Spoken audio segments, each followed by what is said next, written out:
আসসালামু আলাইকুম। আইমাল্লার ওয়ার্ল্ডের পক্ষ থেকে আমি রুবি আক্তার সকলকে জানাই আন্তরিক অভিনন্দন ও শুভেচ্ছা।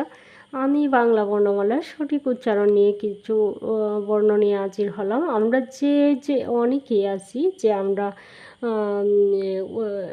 বর্ণমালা উচ্চারণের সময় ভুলভাল উচ্চারণ করে থাকি।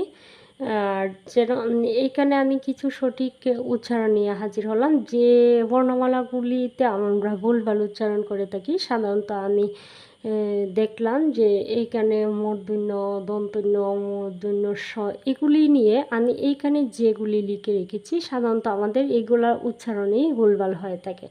তাহলে আসুন আমরা জেনে নিই কোনটার উচ্চারণ কেমন হয়ে থাকে। আমরা এটাকে বলে থাকি মূর্ধন্য।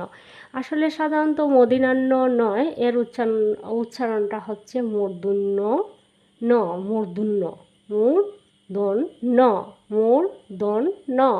এটাকে আমরা বলে থাকি দন্তন্য, দন্ত, দন্ত ন, এর উচ্চারণ হচ্ছে দন্ত ন।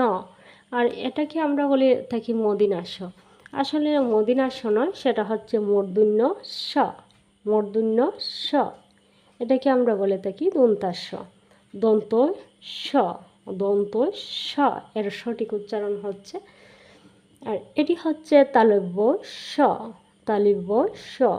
এটাকে আমরা ডসিন্ডারা বলে থাকি। আসলে ডসিন্ডারা নয়, অনেকের মুখে আমি শুনে থাকি ডসিন্ডারা, ডসিন্ডারা বলে।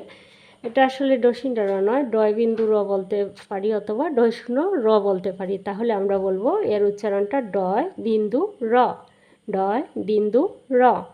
আর এটাকে আমরা বলবো ডয়, ডয় বিন্দু র, ডয় বিন্দু র। এর উচ্চারণটা হচ্ছে অন্তস্থ জ, অন্তস্থ, অন্তস্থ জ, অন্তস্থ য়, অন্তস্থ য়। অনুস্বার অথবা এটাকে আমরা অনুস্বারও বলতে পারি, অনুস্বর অথবা অনুস্বার। কণ্ড ত, কণ্ডেক্ত নয়, কণ্ড ত। দিশর, দিশর গো, এটাকে আমরা বলবো দিশর গো। এটা হচ্ছে চন্দ্র বিন্দু, চন্দ্র বিন্দু।